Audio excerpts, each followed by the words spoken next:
So The Drummer and the Keeper is a buddy movie about a friendship between a wild and crazy rock and roll drummer who gets a bipolar diagnosis and a 17-year-old goalkeeper with Asperger's syndrome who the drummer meets as part of his therapy.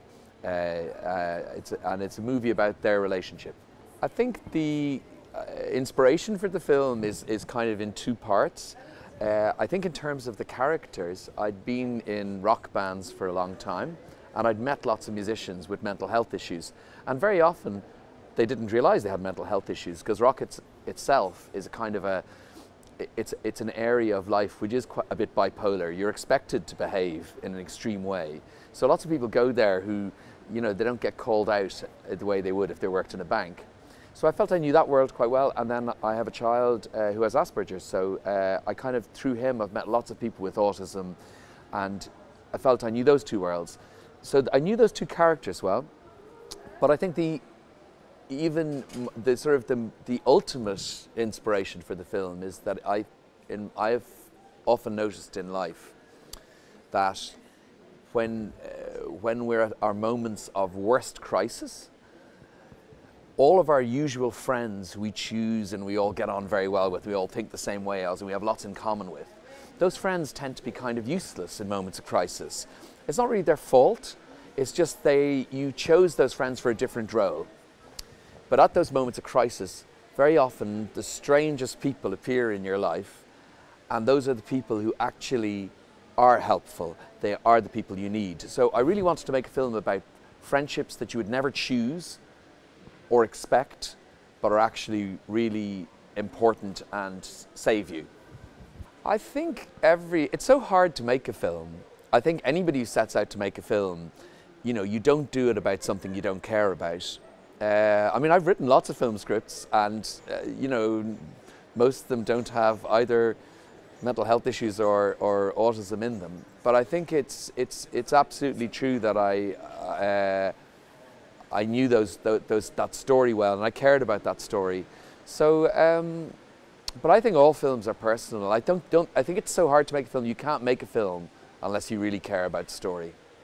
We were very lucky because our film is a really low budget film, and the one great advantage of that is you often get more access to your actors and your cast early on.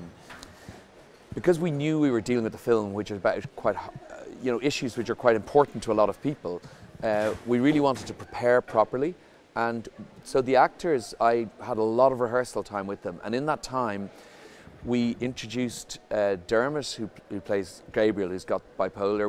We introduced him to lots of musicians who had mental health issues. We brought him to a big mental health institution who, you know, and they advised us on the script, and they showed him around. They showed him what the room that you'd be staying in if you were, you know, if you had to be involuntarily detained. So he did a lot of research in that area, and then with Jacob, who plays Christopher, the autistic character, and there's 2 or 3 other characters in the film who are actors but who play somebody with autism. We took all of those actors and we embedded them in an autism drama group for young people, which is a very typical thing actually. Drama is a really useful therapy if you've got autism because it allows you to model social relations and to play through situations that come up in real life. So they spent 6 weeks in that drama group, and then when we created the scenes set in the residential unit, all of the background actors are all the other people from that drama group. So I mean, actually a lot of the actors in the film, a lot of people in the film actually do have autism, and there are also 1 or 2 people who also have mental health diagnoses who act in other parts. Casting is like literally, it's more important than the script. It's the most important thing when making movies, and we took a huge amount of time in our casting. We spent 6 months. There's lots of really good young actors in Ireland now, and so we saw lots and lots of people for both of those 2 main roles in particular. And I've seen really good people for both those roles, and it was the last day of casting, which was December. It was right coming up to Christmas, and I'd seen a clip of Dermot, and I thought he had this really interesting charisma and sort of you know, male feral energy, but he also had a vulnerability. So I thought I would like to see him, and I said to the casting director, and they're all saying, okay, you need to decide, Christmas, it's cut off, because we had a shooting date in February, and then the casting director said, oh, and there's a young guy who's been living in Los Angeles, and he's just come back for Christmas to meet his family, so maybe you could bring him in to read with Dermot. So Jacob and Dermot came in the same day, the last day of casting, absolutely the last day, and they did about, you know, whatever, they read for like 3/4 of an hour, and we all said Happy Christmas. And I turned to my producers, I mean, the hairs in the back of my hand went up. I thought, this is it, these two. And so that was, and that's, when you get that decision right, it was each of their energies, and also together, it was so interesting, their energies together. They'd never met each other, we'd never met either of them. So that was great luck for me, and also it was, you know, I know it sort of made, I've felt it always, and I even feel it more. You have to wait. You see really good people, but you wait until you get the hairs in the back of your hand, you know. So, I mean, one of the funny things, I mean, I never went to film school, and I didn't, you know, I didn't even really watch so many movies when I was younger. I mean, I watched James Bond and Lawrence of Arabia. My granny used to take me to movies. But I was very much about music for many years, and music was what I was interested in. And my only contact with filmmaking was I was in 10 of the worst music videos you've ever seen. So you can still go online and you can find terrible videos with me in them. And then after I split the band I was in, I kind of stumbled into writing for advertising, and I started writing TV ads.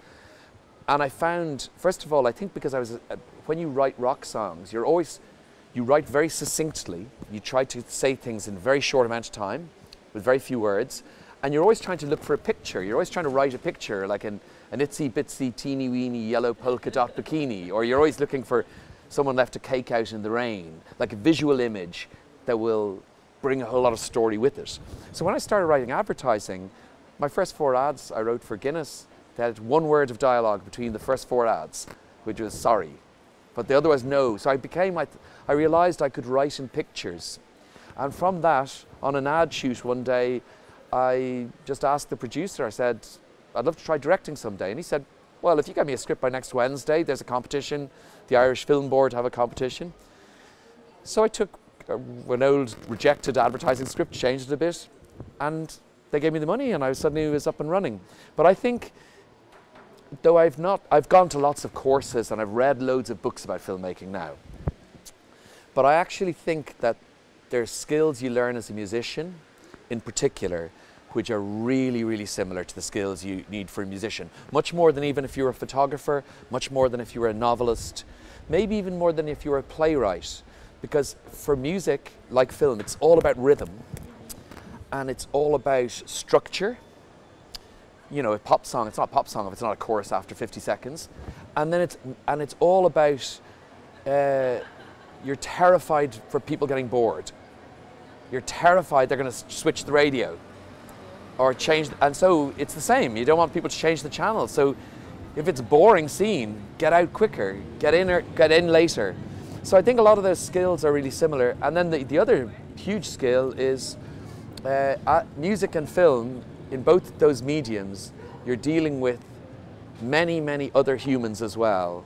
And humans are in their nature chaotic. And most artists, many artists are very perfectionist. They don't want other people messing with their vision. So if you're one of those kinds of artists, it's really important that you don't go into rock and roll or cinema, because it's not, they're collaborative forms.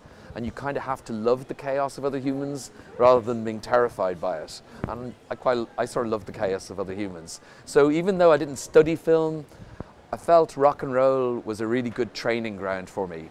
And then advertising, a good finishing school.